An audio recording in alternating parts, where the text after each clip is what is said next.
Muy buenas noches, estimados aprendices. Hoy tenemos nuestra primera sesión, la cual corresponde a un análisis de caso de situaciones que se presentan en el contexto ambiental y diagrama de Chicago de espina de pescado sobre esas estrategias para la prevención y control de los impactos ambientales, accidentes y enfermedades laborales. Bueno.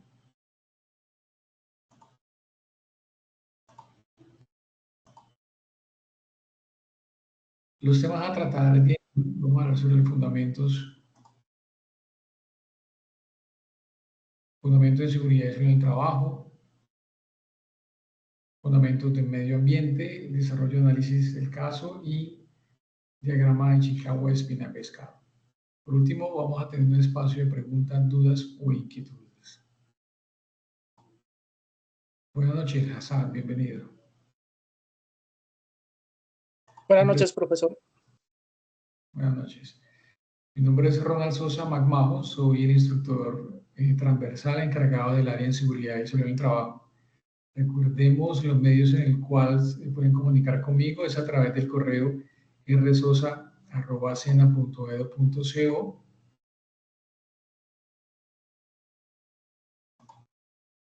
¿cierto? O a través de la opción de mensajería que encontramos en la plataforma, que son ese simbolito como de nube que tenemos ahí.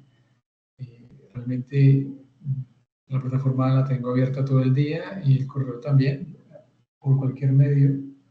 Le puedo dar respuesta Buenas inmediata a noches. cualquier duda que tuve. Buenas noches, Ana, ¿cómo estás? Bueno, te recuerdo, esta es nuestra primera sesión con ustedes. Vamos a hablar de dos evidencias a desarrollar. Una es el análisis de caso, ¿cierto?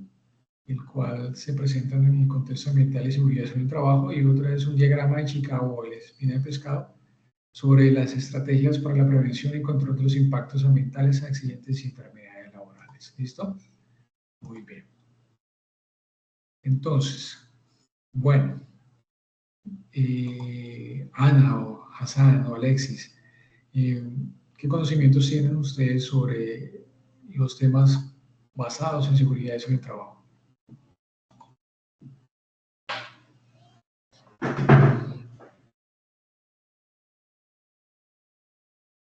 Si tienen algún conocimiento, definición, conceptos, son expertos en el tema,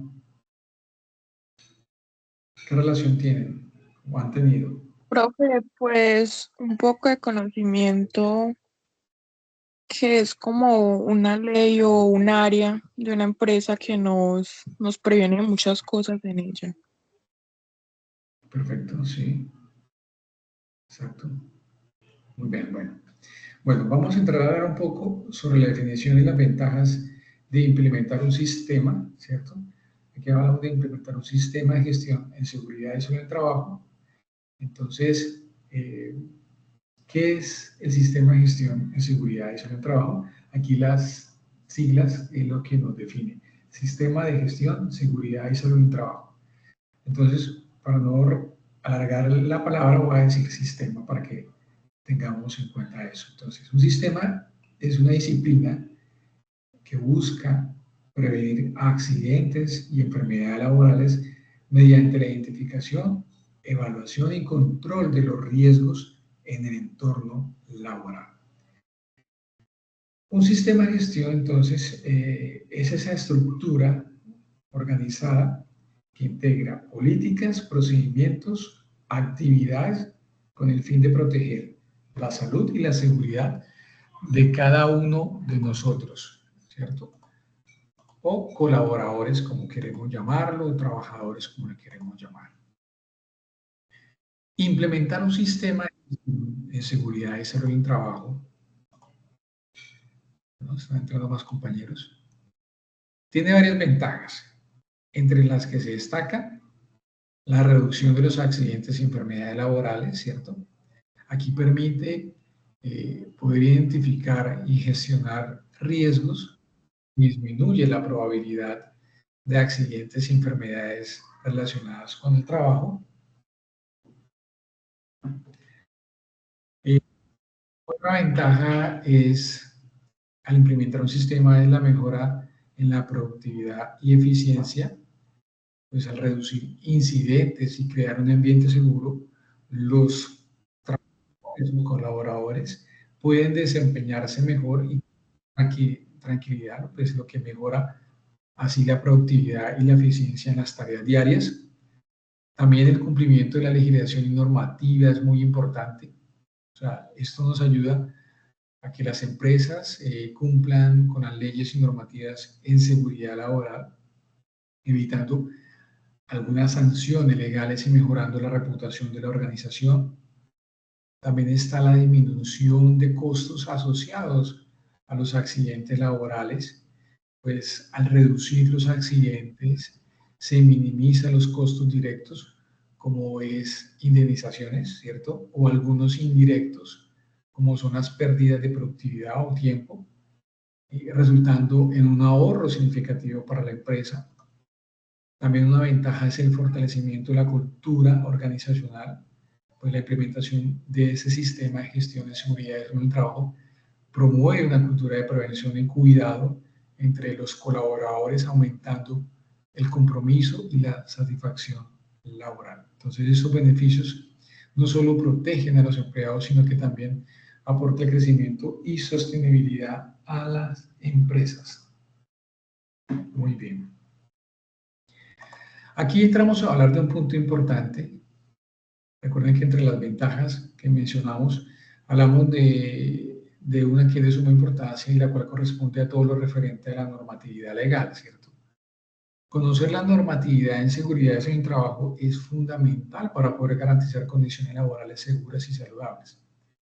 Estas leyes y regulaciones buscan prevenir accidentes y enfermedades laborales y mejorar el bienestar de cada uno de nosotros, impactando así positivamente en su calidad de vida y además también la productividad de la empresa. En Colombia, las empresas están obligadas a cumplir con el sistema de gestión de seguridad y salud en el trabajo. ¿Algunos de ustedes o algunos de los presentes saben en qué decreto está esa obligación para el cumplimiento del sistema de gestión de seguridad y salud en el trabajo?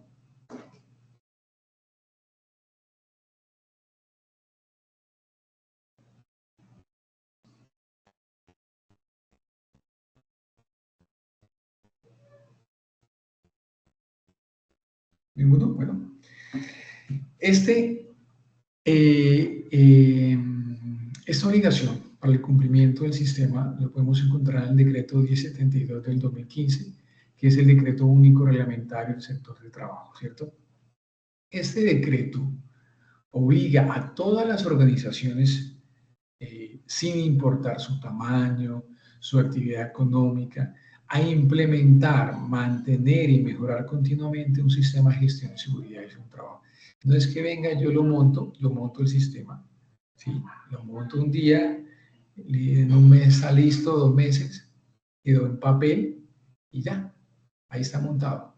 No pasa nada, no, hay que mantenerlo y mejorarlo continuamente, ¿cierto? No solamente montarla en papel, porque hay una serie de auditorías más adelante que se van a estar revisando para mirar si el sistema se está cumpliendo. Y el objetivo pues, es prevenir accidentes y enfermedades laborales, protegiendo así la seguridad y la salud de cada uno de nosotros. ¿A quién aplica? Pues aplica a todas las empresas, tanto privadas, públicas o mixtas. A todos los sectores económicos, incluidos manufactura, servicios, construcción, confecciones, etc. A trabajadores dependientes, independientes, ¿sí? Siempre y cuando apliquen riesgos laborales.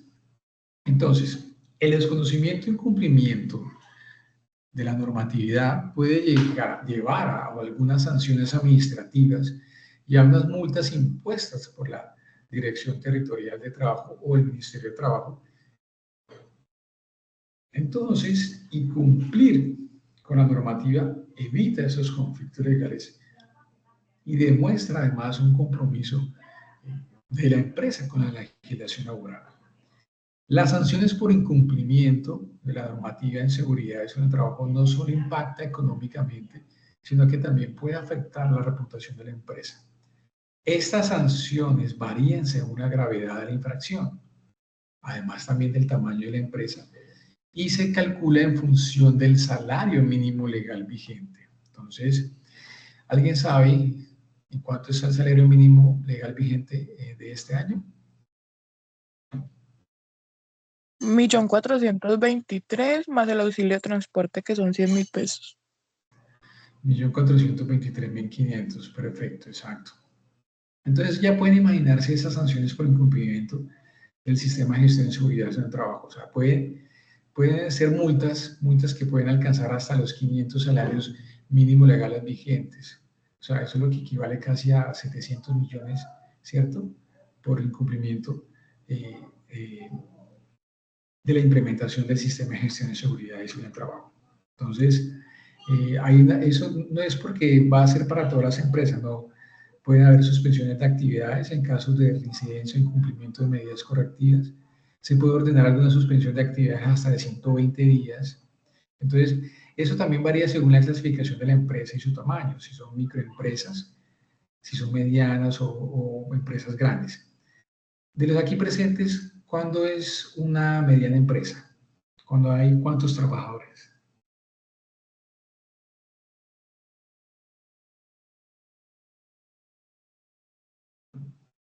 ¿O cuándo se considera una microempresa? Cuando la cantidad de trabajadores es...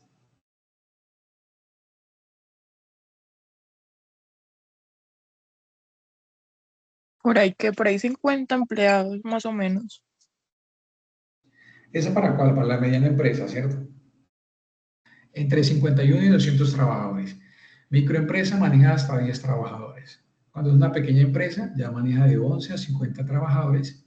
La mediana, de 51 a 200, y cuando son grandes empresas, maneja más de 200 trabajadores. Entonces, el rango de multas, según también el tamaño de empresa, se clasifica, podemos clasificar. Entonces, por lo menos en microempresas pueden haber multas de casi, digámosle, de entre 21 o 26 VT hasta 526 VT, ¿cierto?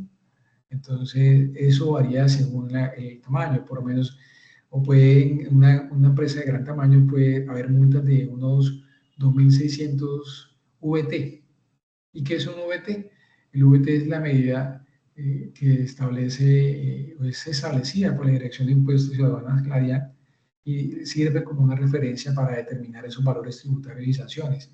¿Y en cuánto está el VT en este año? Está en 49.800 pesos. Entonces multiplique 2.657 VT por 49.000 pesos. Entonces, todo depende también del tamaño de la empresa, ese tipo de sanciones. Entonces, es fundamental que las empresas implementen y mantengan un sistema de gestión de seguridad en el trabajo conforme a la normativa vigente para garantizar la protección de cada uno de los colaboradores o trabajadores, como ustedes lo quieran llamar, y evitar así las sanciones legales. Entonces, es importante tener en cuenta. Y aquí voy a mencionar algunas normas, por lo menos está el decreto 1072, que es el decreto único reglamentario del sector de trabajo. Ese decreto reúne toda la normatividad relacionada con el trabajo, ¿cierto? Es importante. Y aquí define esos requisitos, los pasos y elementos que debe integrar el sistema. Estará la resolución 312 del 2019. Aquí en esta resolución se establecen los estándares mínimos que deben cumplir las empresas en relación al sistema de gestión y seguridad en el trabajo. Aquí también lo determina según su tamaño y nivel de riesgo. Está la ley 1562 del 2012. Esa ley modifica el Sistema General de Riesgos Laborales, ampliando el concepto de accidente, trabajo y enfermedad laboral. Está la norma, la GTC 45, aunque la norma técnica colombiana, por lo menos está la OCHAS, ya la OCHAS ya ha sido reemplazada a nivel internacional, esa letra la 45.001, pero sigue siendo una referencia muy valiosa la OCHAS, ¿cierto? Ya es como referente, y ya pues está la 45.001, la cual orienta todo lo que tiene que ver con la identificación de los peligros y evaluación de los riesgos. Es importante. La ley 1010 del 2006, esa ley es fundamental para el componente psicosocial, ya que aquí se establecen medidas para prevenir, corregir y sancionar el acoso laboral en el entorno laboral. También encontramos la resolución 2400 del 79, también está como muy conocida como Reglamento General de Higiene y Seguridad, ¿cierto? Y la resolución 1401, esa resolución reglamenta la investigación de esos accidentes e incidentes laborales en Colombia. Esto es, mencioné algunas, unas muy significativas. En conclusión, la implementación de un sistema requiere el cumplimiento de estas normas que proporcionen un marco legal, tanto técnico y operativo, para poder así gestionar adecuadamente la seguridad y la salud en el trabajo. Cumplir con las normas nos garantiza no solo la conformidad legal, sino también la protección efectiva de la salud y seguridad de cada uno de nosotros, así como la reducción de riesgos y mejorar la productividad. Muy bien. Bueno. Ahora vamos a hablar de dos palabras muy importantes, las cuales debemos tener claridad en su definición. Una de ellas es peligro, ¿cierto? Cuando se dice que algo es peligroso, se está refiriendo a que ese algo tiene la capacidad de hacer daño. Entonces, el peligro, como su definición lo dice, es una fuente, situación o acto que tiene el potencial de causar daño, lesiones, enfermedades, daño a la propiedad o al medio ambiente. Mire que no solamente estamos hablando de nosotros como personas, sino también hablamos del daño a la propiedad o al medio ambiente. El peligro se enfoca en esa existencia del factor peligroso, sin considerar todavía la probabilidad de la gravedad del daño. Entonces, ejemplo de peligro, por lo menos aquí en esa máquina. La presencia de una máquina con partes móviles expuestas, ¿listo? Entonces, ¿qué me da un ejemplo de un peligro? Según la definición que acabé de comentar o decir. No sé, un cable de una máquina que esté, como se dice, así como a punto de ser corto, peladito. Ah, bueno, perfecto, es un peligro, exacto. Realmente el peligro lo encontramos en todas partes, ¿cierto? El peligro se encuentra en todas partes, ¿cierto? Y el riesgo es la probabilidad, escuchen muy bien, es la probabilidad de que el peligro cause daño y la gravedad de ese daño si ocurre, ¿cierto? El riesgo se enfoca más que todo en la evaluación de esa posibilidad y el impacto del daño asociado al peligro. Ejemplo, ¿cuál sería el ejemplo de la máquina, la presencia de una máquina con partes móviles es ese peligro? ¿Y cuál es el riesgo? Es la probabilidad de que un trabajador, un colaborador, sufra una amputación al operar la máquina sin protección adecuada, ¿cierto? Entonces, vamos a hacer un ejemplo y vamos a utilizar la máquina con sus partes móviles, digamos. Peligro en la fuente, ¿cierto? Cuando hablamos de peligro en la fuente. En la fuente hablamos de, por lo menos la máquina, cuchillas o rodillos giratorios sin algún freno de emergencia, ¿cierto? ¿Y cuál sería el riesgo de ese peligro si hay cuchillas o rodillos giratorios?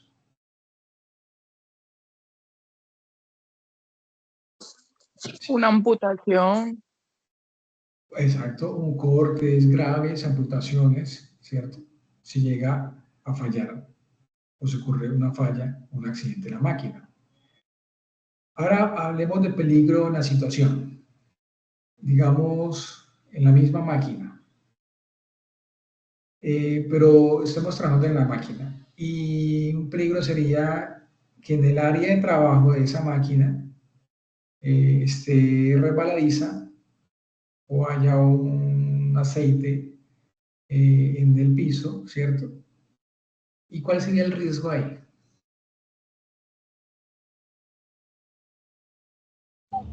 Que se pueda resbalar. Exacto.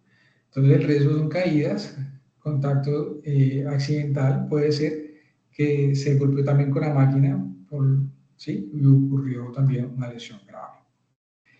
Y cuando hablamos de peligro en el acto, ejemplo, si el peligro fuera una manipulación directa de piezas mientras la máquina está en funcionamiento, el riesgo sería también un atrapamiento o un aplastamiento de manos o dedos.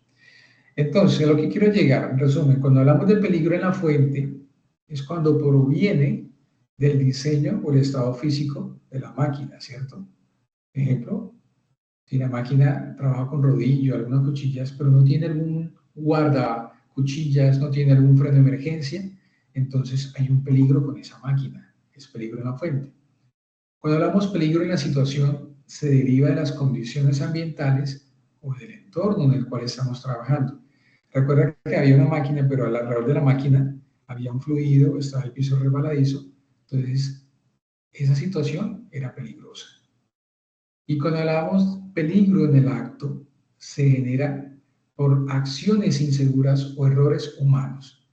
Si yo sé que la máquina está funcionando, pero aún así le meto mano a la máquina, ¿qué puede pasar? Pues puede pasar que haya un atrapamiento, un aplastamiento de mis partes y haya una amputación. ¿Listo?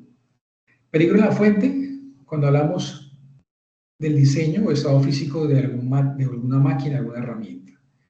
Peligro en la situación, cuando las condiciones ambientales o el entorno de trabajo no son adecuadas. Y peligro en el acto es cuando se genera por esas acciones inseguras o errores humanos. ¿Ok? Recordemos, el peligro es el potencial de hacer daño presente en el entorno o actividad que estemos desarrollando. No solamente estamos hablando de la parte laboral, sino que también se puede presentar en nuestro andar diario y el riesgo es la probabilidad y gravedad de que ese daño ocurra. Ejemplos, vamos a verlo aquí en las gráficas. Un peligro es algo que tiene el potencial de causarte un daño. Entonces, un tiburón en el mar es un peligro, ¿cierto? Eso todo lo tenemos muy claro. ¿Y cuál es el riesgo? Es nadar con un tiburón en el mar. Entonces, la probabilidad aumenta si yo me meto, ¿cierto? De que el tiburón me haga algo. Entonces, ese es un riesgo. Puede ser alto, medio, bajo. Ejemplos, mire que el peligro está en todas partes. El agua, de por sí, es peligrosa. Si no sabes nadar, es un riesgo alto. La gasolina es peligrosa. Pero si enciendo un fósforo cerca de la gasolina, pues un riesgo alto, puede ocurrir una explosión. Conducir es peligroso y conducir mientras estoy enviando mensajes de texto, el riesgo de que me accidente es alto. ¿Listo? ¿Claros hasta ahí? Sí, señor. Perfecto. Entonces es muy bueno poder diferenciar estas dos definiciones, estas dos palabras, para tener una más claridad de lo que vamos a hablar. Habiendo mencionado lo anterior, entonces podemos profundizar cuáles son los factores de riesgos o tipos de peligros que podemos encontrar en el ámbito laboral o en nuestro andar diario. No solamente eso se aplica para el trabajo, eso se aplica para cualquier situación o vida cotidiana. Entonces encontramos de tipo biológico, físicos, químicos, psicosociales, biomecánicos, condiciones de seguridad, fenómenos naturales. Estos tipos de peligros los podemos encontrar muy completos en la Guía Técnica Colombiana, la GTC 45. Esta guía se utiliza para poder identificar peligros y valoración de los riesgos. Aquí establece unas directrices para poder identificarlos y valorar los riesgos y seguridad en el trabajo y se hace a través de un panorama de factores de riesgo. Esa es una guía y no es una norma de obligatorio cumplimiento. Es por ello que también algunas organizaciones podrán ajustar los lineamientos a sus necesidades tomando en cuenta la naturaleza de la empresa.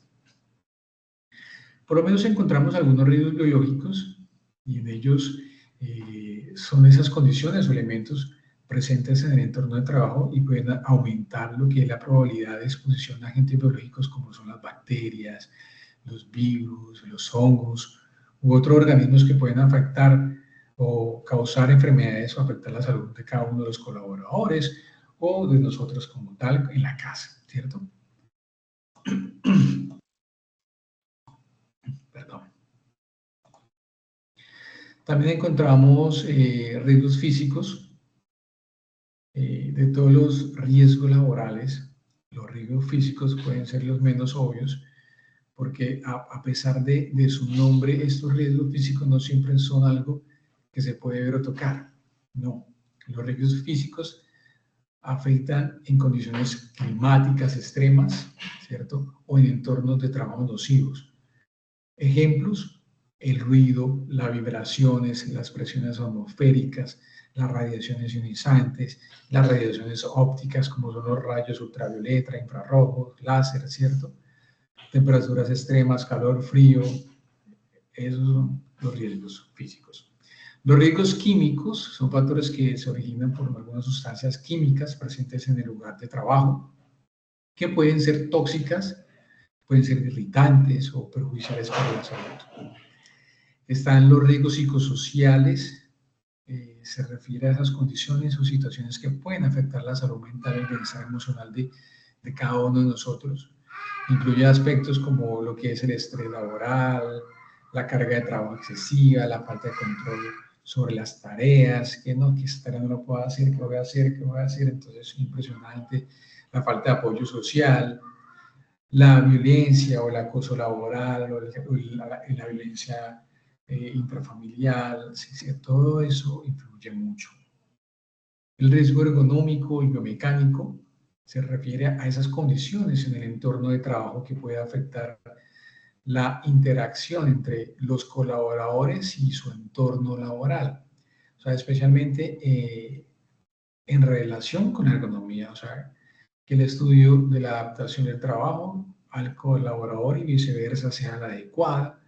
Pues en esos factores incluyen mucho los aspectos como la disposición de los equipos inmobiliarios, la postura laboral, la repetitividad de ciertos movimientos y la carga física, ¿no? Que no hay esta máquina para poder alzar este peso, que los escritorios no son adecuados, ni las sillas son adecuadas para poder trabajar. Todo esto es de suma importancia. Condiciones de seguridad.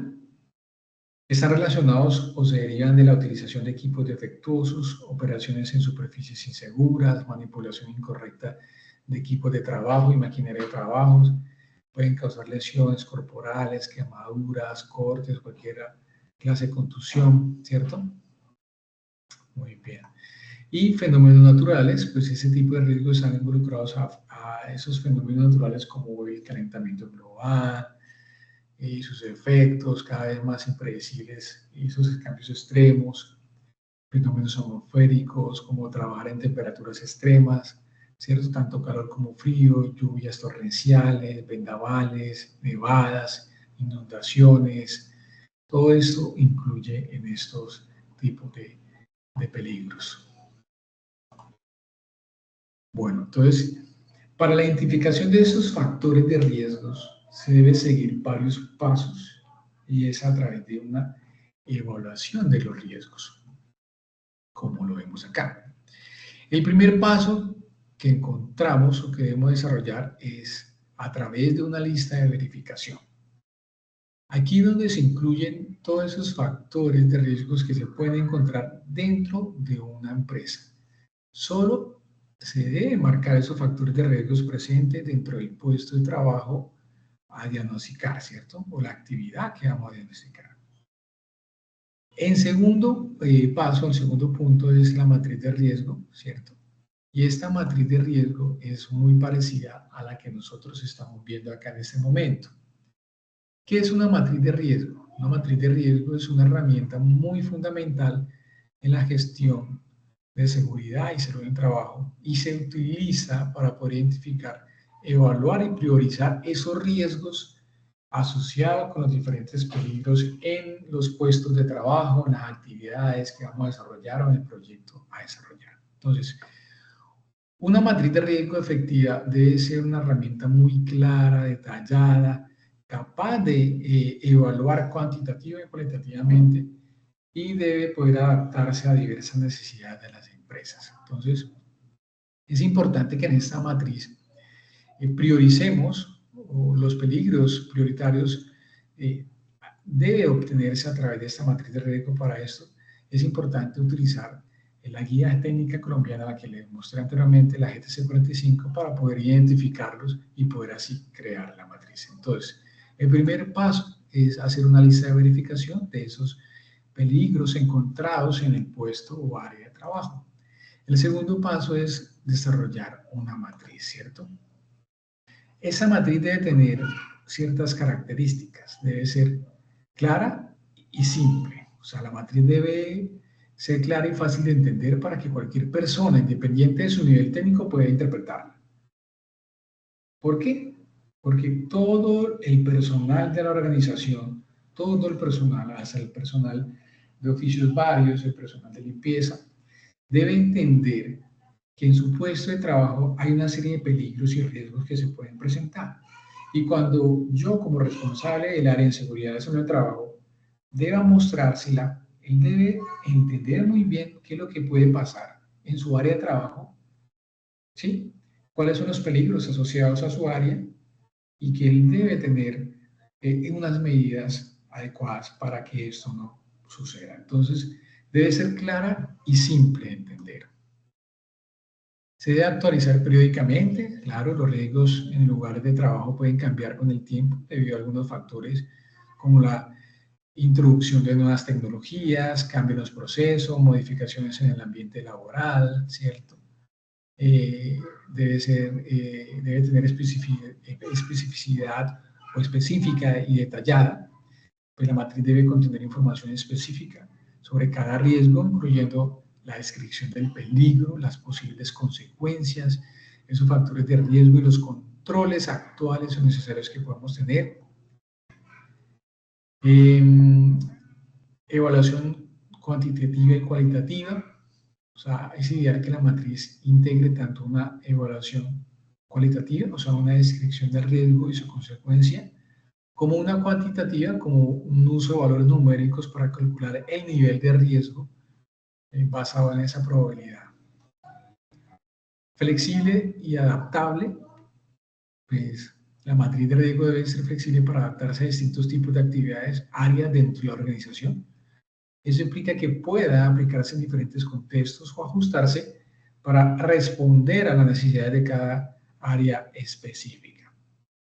¿Qué se necesita para elaborar una matriz de riesgo? Pues para elaborar una matriz de riesgo efectiva es importante seguir algunos pasos, como es realizar una identificación detallada de los peligros. Ya sabemos qué es un peligro, ¿cierto?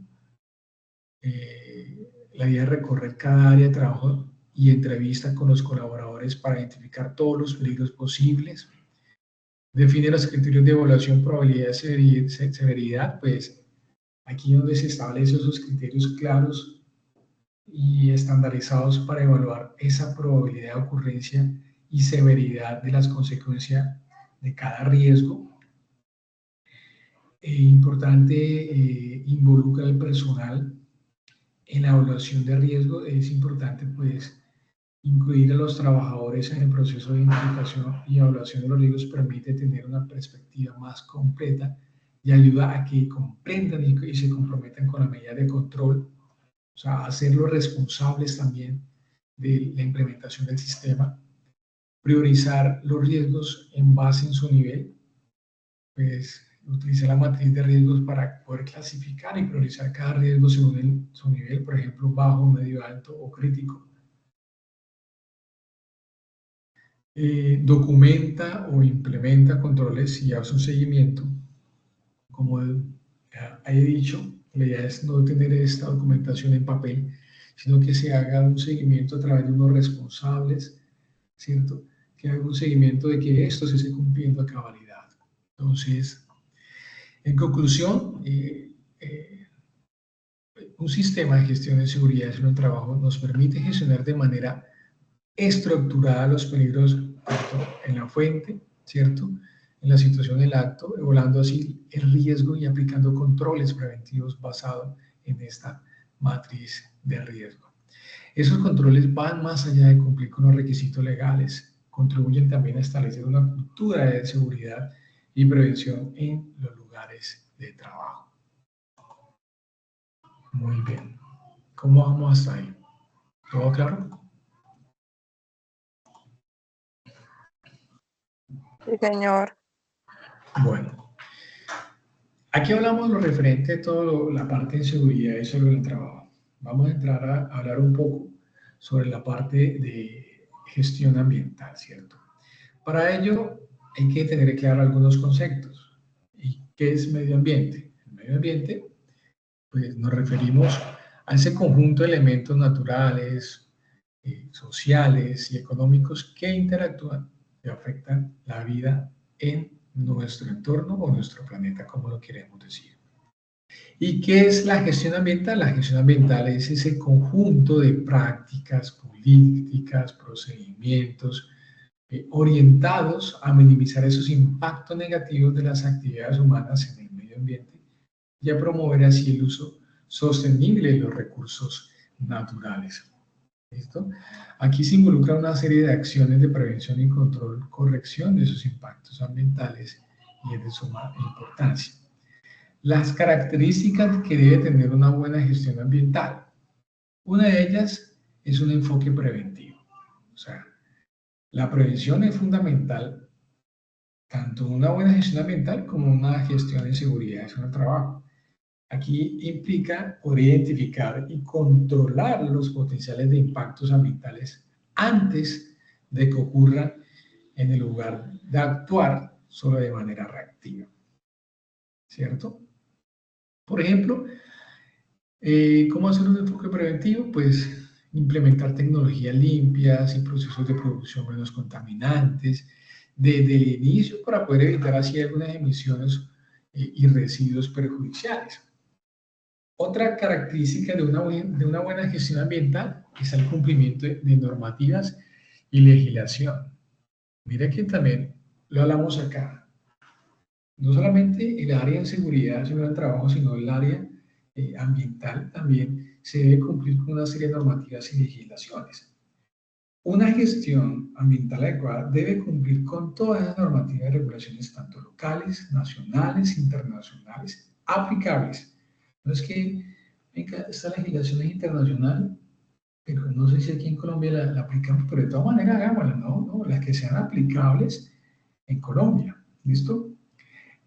Aunque si ustedes manejan una serie de importaciones y que se requiere, pues hay que hacerlo.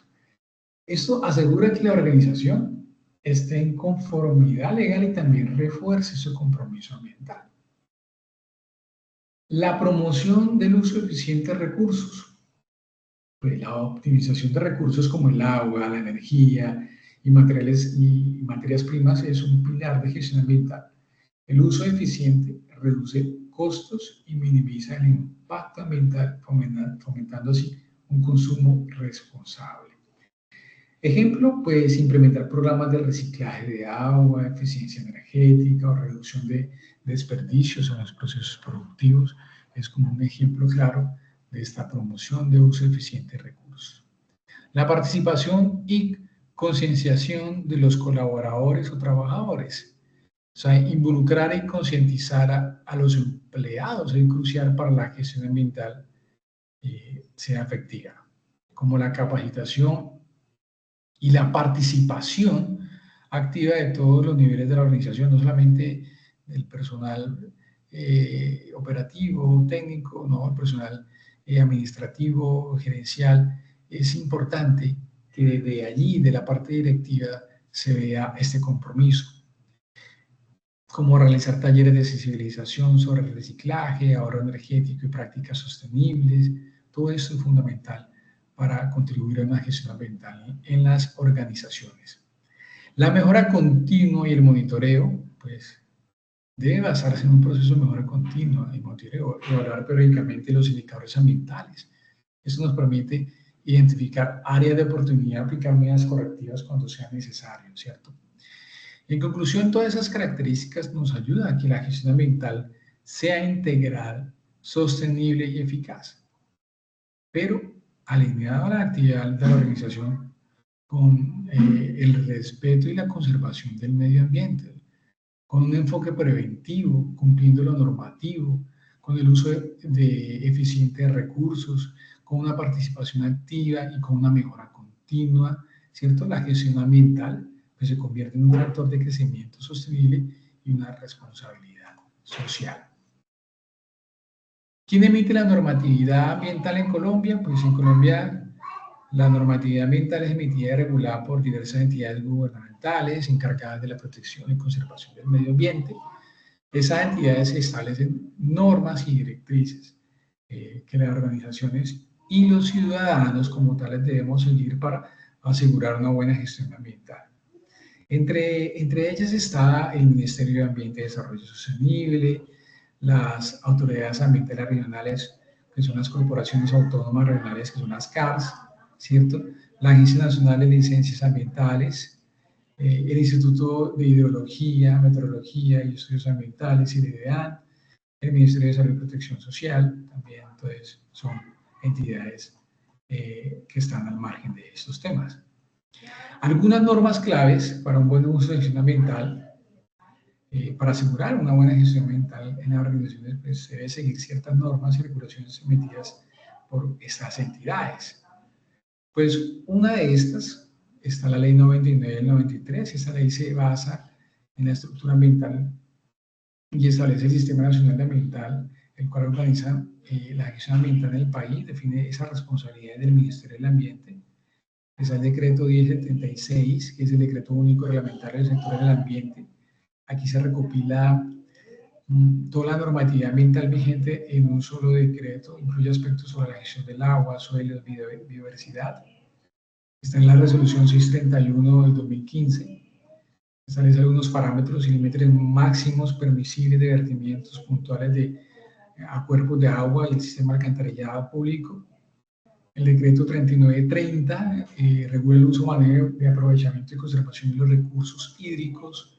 Está la resolución 909, que establece los límites permisibles de emisión de contaminantes al aire. La ley 1259, esa es la ley de comparendos ambientales. Está el decreto 1713 del 2002 y el 4741 del 2005, pues ambos decretos regulan el manejo y disposición de los residuos sólidos y peligrosos. La resolución 287 del 2010 establece criterios para la gestión de residuos peligrosos. Y esta última, que es la norma técnica colombiana, la ISO 14001, aunque no es obligatorio, la ISO 14001 es una norma internacional. Aquí se adopta ampliamente en Colombia y establece un sistema de gestión ambiental basado en la mejora continua. Cumplir con esa norma permite a las empresas desarrollar prácticas sostenibles y mejora su desempeño ambiental. Claro que es la más utilizada en Colombia. Aquí es una norma muy completa y la rigen muchas organizaciones y empresas.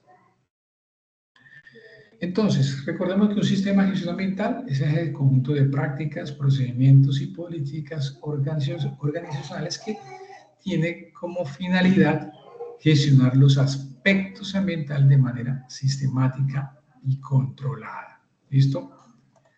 Objetivos: la reducción de los impactos ambientales, cumplimiento de normativa ambiental, promoción del uso sostenible de los recursos, mejora la continuidad del desempeño ambiental, concienciación y capacitación del personal, eso sí es muy importante. La gente todavía no es consciente. Yo todavía sigo viendo gente botando papelitos en la calle, vasos desechables, comida, recipientes desechables, no biodegradables, ¿cierto? Aún se ve. Fortalecimiento de la responsabilidad social y la reputación corporativa.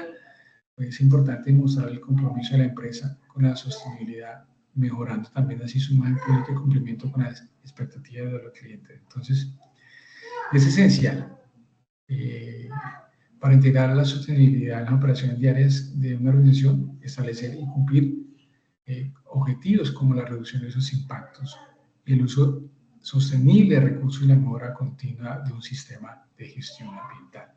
Pero aquí hablamos de dos puntos importantes, que son los aspectos y los impactos ambientales. ¿Y qué son los aspectos ambientales? Eso es como para no confundirnos. Y un aspecto ambiental se refiere a cualquier elemento de la actividad o producto o servicio de una organización que puede interactuar con el medio ambiente. En otras palabras, son esas características de la operación que tiene el potencial de causar algún tipo de cambio o efecto en el entorno natural. Ejemplo, el uso de energía, el consumo de agua, la emisión de gases contaminantes, la generación de residuos o el uso de recursos naturales. ¿Y qué es un impacto ambiental? Un impacto ambiental es el cambio, ya sea positivo o negativo, en el medio ambiente causado por un aspecto ambiental y es el efecto directo que resulta de la interacción entre una actividad humana y el entorno. Aquí estamos hablando de causa y efecto. La causa es el aspecto ambiental y su correspondiente impacto ambiental es el efecto obtenido. Entonces, vamos a poner un ejemplo. Un autolavado, un lavado de carros. Digamos que el lavado de carro tuviera una planta de tratamiento de agua. Y esas aguas en las cuales se están utilizando para lavar los carros vayan al vertidero, a los vertimientos de aguas. ¿Cuál sería el aspecto ambiental en ese caso y cuál sería el impacto ambiental?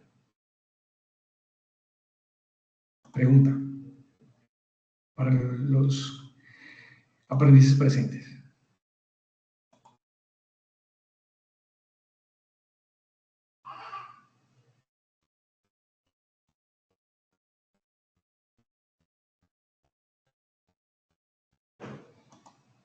¿Sí me escucharon?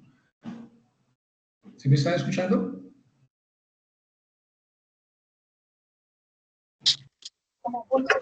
Sí, profe. Sí, profe. Bueno, para un caso, digamos que estamos en un lavadero de carros. Digamos el aspecto... ¿Me escucha, profe? Sí, claro, lo escucho, Alex.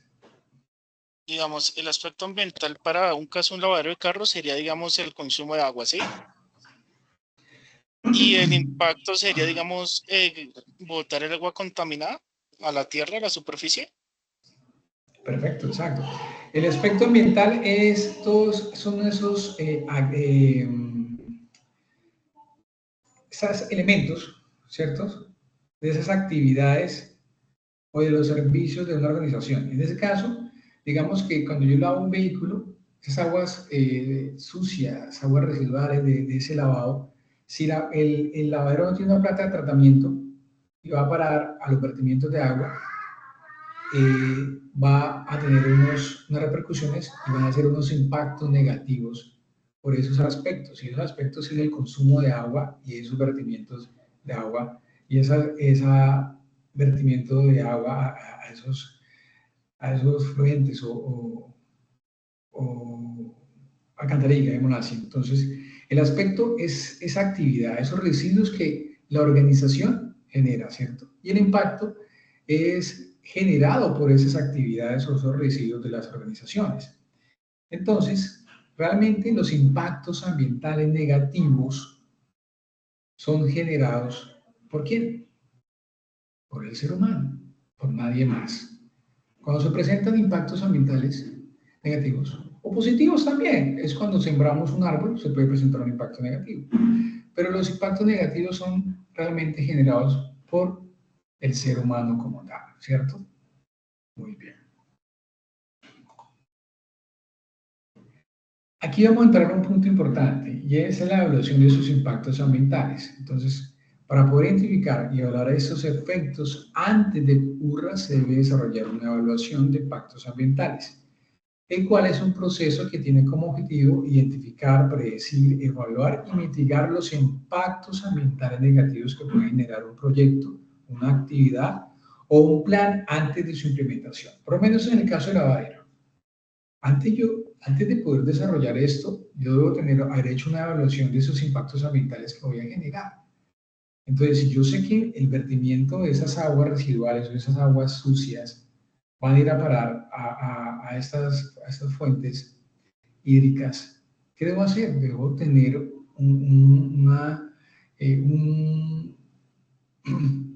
debo tener un plan, una acción antes de poder desarrollar eso. ¿Por qué? Porque se me pueden presentar algunas sanciones mucho más adelante. Entonces, yo debo hacer una evaluación de impactos ambientales. Si yo monto un lavadero, debo evaluar qué impactos ambientales puede generar este lavadero de carros.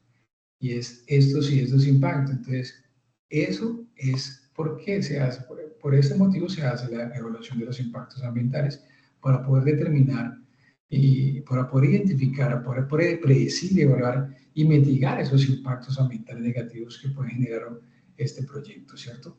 Su finalidad es garantizar que se tomen las medidas para evitar o minimizar esos efectos adversos sobre el medio ambiente. Entonces, las medidas de manejo ambientales son esas acciones o estrategias tecnológicas diseñadas para poder prevenir, reducir, mitigar los impactos ambientales negativos identificados durante este proceso de la evaluación. Entonces, si yo hago esa evaluación en un lavadero, pues yo veo que debo tener algunas medidas de manejo, por lo menos una prevención, una mitigación, una corrección, una compensación, pero en ese caso lo ideal sería una prevención, ¿cierto? Por implementar algunas tecnologías limpias que reduzcan esas emisiones contaminantes. El uso de fuentes de energía renovables, una planificación de proyectos es importante. Entonces, para eso se debe desarrollar esta evaluación, para tomar esta medida de manejo ambiental. Muy bien. Y así poder desarrollar estos programas ambientales que podemos utilizar y poder tener un control de estos manejos ambientales. Entonces, un programa ambiental es ese conjunto de actividades planificadas, organizadas por las empresas para poder gestionar de manera efectiva esos impactos ambientales que resultan de sus operaciones o actividades. Entonces, podemos encontrar un programa de manejo de residuos sólidos, programa de eficiencia energética, un programa de gestión de agua, programa de reforestación. Entonces, todas las empresas, según su actividad económica, manejan una serie de programas muy diferentes. No es que una empresa de confecciones maneje los mismos programas que una empresa de servicios. Entonces, esto debe adaptarse según la actividad económica de cada una de las organizaciones, por favor. No es que venga, ¿usted qué empresa es? No, yo soy empresa de servicios de viaje. Ah, présteme los programas que manejan sus ambientales. Yo soy una empresa de confecciones. Venga, copia y peguemos y ya, lo montemos y ya. No, no, eso no es así. Eso debe ser muy personalizado. Muy bien. Listo.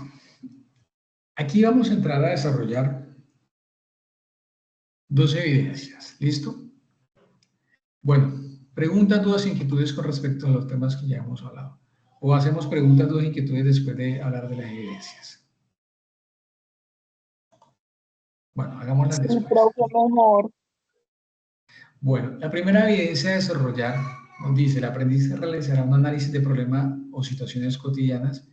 Dicho ejercicio es de carácter formativo y evaluativo.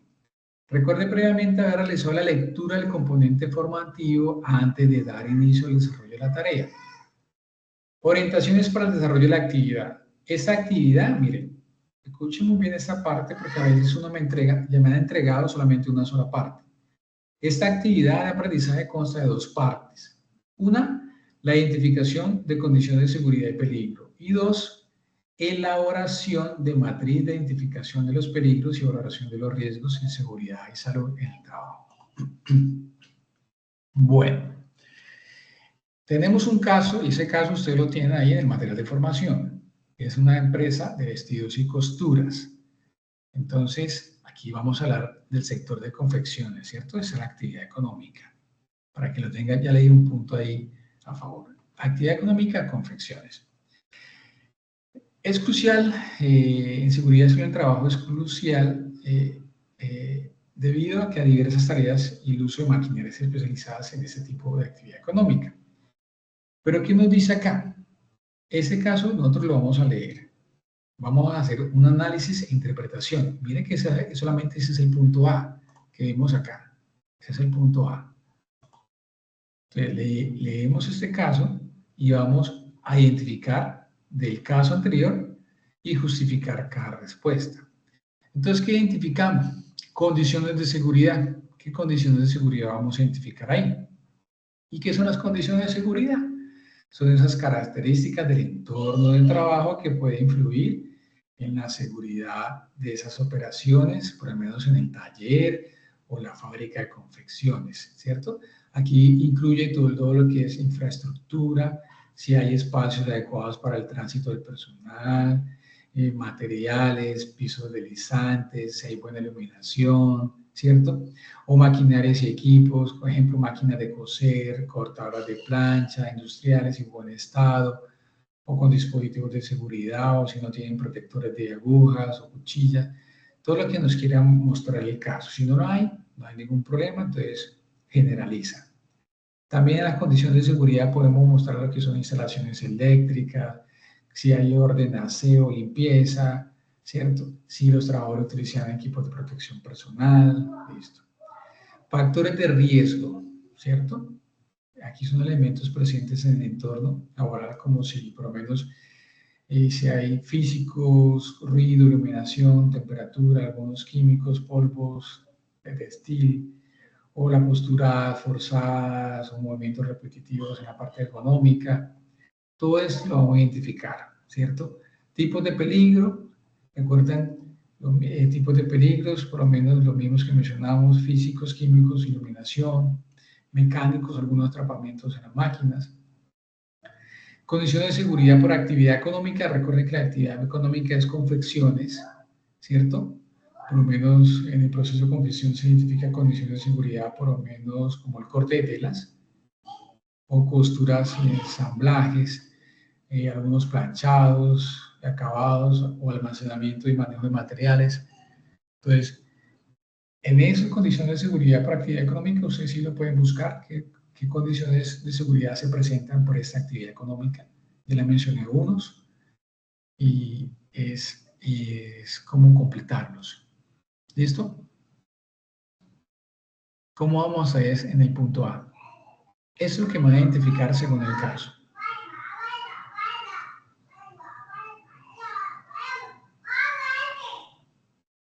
Bueno, veo que todo claro. En el punto B del análisis de caso, ¿qué van a desarrollar? Van a desarrollar esta misma matriz que ustedes están viendo acá. Solamente me van a colocar una sola fila, un solo proceso.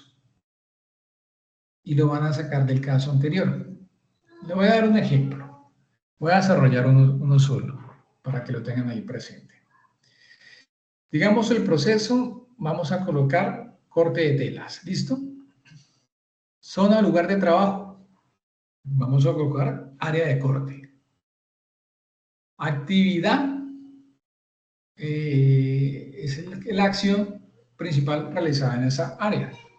Sería por lo menos una preparación y corte de tela. Esa es mi actividad. ¿Listo?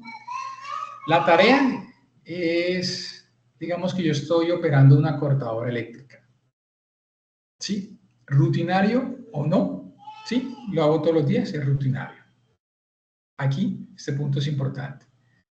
Peligro, descripción y clasificación. Entonces, ¿qué peligro se puede manejar ahí en esa cortadora, en la cortadora eléctrica? Entonces,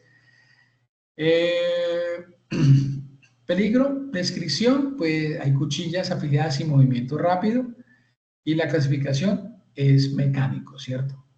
Tienen que mirar la tabla, la GTC45, cuando hay cortes, cortaduras, entonces mecánico, ¿listo? Así lo va, descripción, por lo menos cuchillas afiladas, movimientos rápidos y mecánico. Efectos posibles: cortes, amputaciones, dolores musculares, alguna lesión lumbares, si es posible. Controles existentes en la fuente, en el medio y en la persona. Ejemplo, en la fuente, la máquina o la cortadora, ¿hay control? Si hubo mantenimiento preventivo de la cortadora, si no, no hay.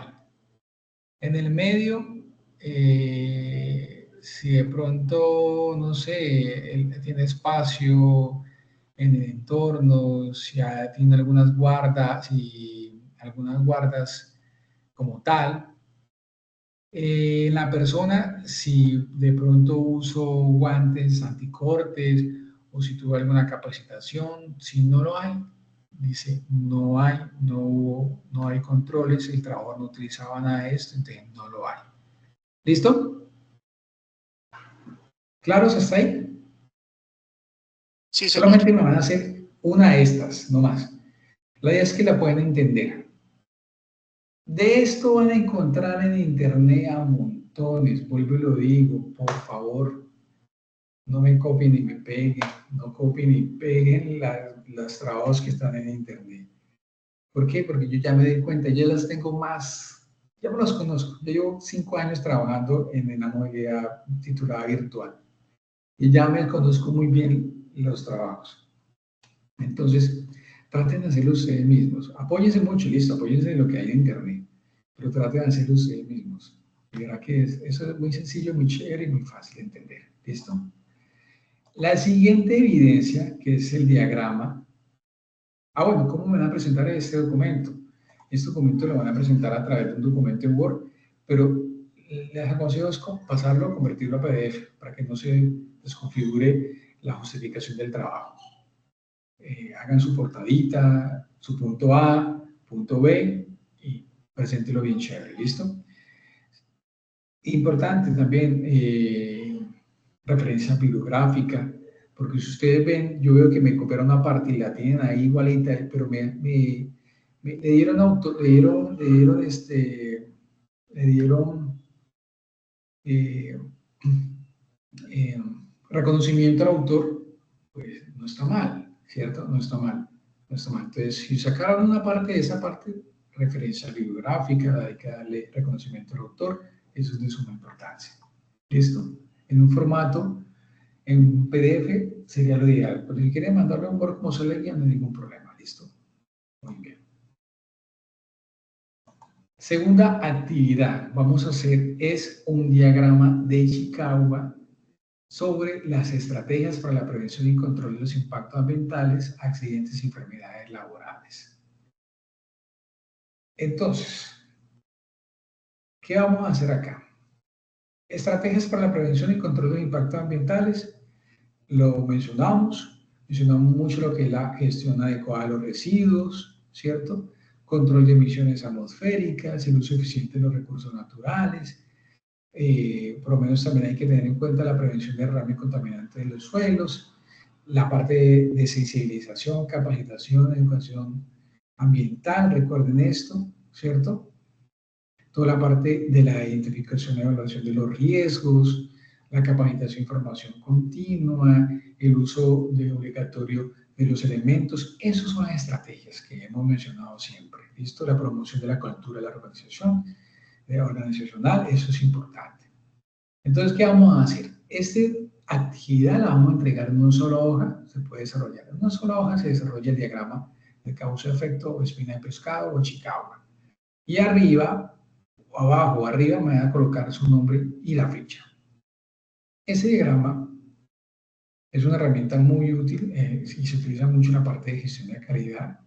Y es una estructura intuitiva, identifica un problema o efecto y luego enumera conjuntamente las causas potenciales y explica dicho comportamiento, ¿cierto? Entonces, ese diagrama puede utilizarse para identificar lo que es la causa raíz de esos impactos ambientales o alguna parte o algún efectos negativos relacionados con la seguridad y salud en el trabajo. El diagrama está organizado en 6 categorías principales, como lo vemos acá. Están los materiales, máquinas, mano de obra, medio ambiente y mediciones. Entonces, ¿qué vamos a hacer? Vamos a identificar un problema, pero este problema lo vamos a sacar del caso anterior, ¿cierto? Este problema lo vamos a determinar del caso anterior. Entonces, ¿qué es un problema? ¿Alguien me puede decir qué es un problema?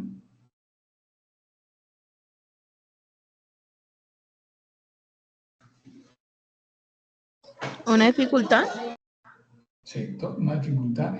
En este caso, un problema en la parte de seguridad en el trabajo, digamos, si estoy bajando unas escaleras, ejemplo, si el taller de confecciones está nosotros, voy bajando mis escaleras y me caigo, esa es una caída, ¿cierto? Y es un problema, una caída en altura sí es un problema. Entonces, el problema, y si es una parte ambiental, digamos que tengo unas máquinas y las máquinas tienen algunos vertimientos de líquidos o utilizan para las telas algunos lavados con unas máquinas de lavado, se utilizan muchas fuentes de agua, consumen mucha agua para el lavado de las prendas, también hay unos problemas ambientales. Entonces, revisemos el caso. Revisemos qué problemas podemos encontrar en ese caso, si hay problemas ambientales o problemas de seguridad en el trabajo, identifiquemos cada una de las causas de ese problema. Ejemplo, materiales, si está relacionado con el uso de químicos o manejo de desechos textiles, ejemplo.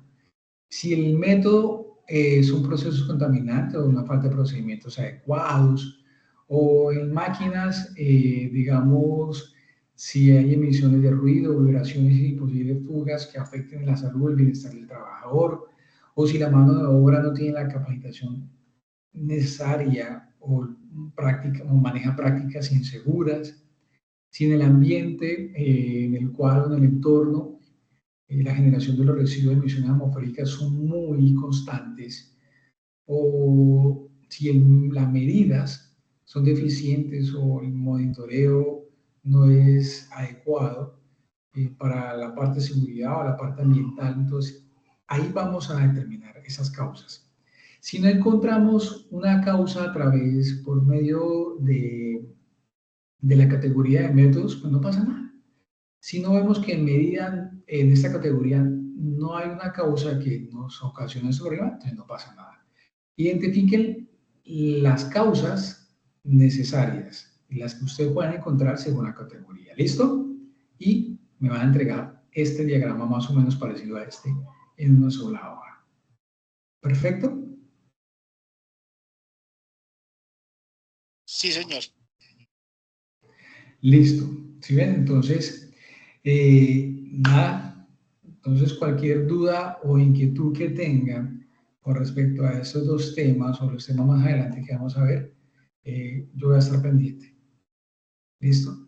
Y nada, cualquier cosa, se están comunicando conmigo a través del chat de la plataforma o a través del correo de resosa@escena.edu.co y ahí estamos en contacto, ¿vale?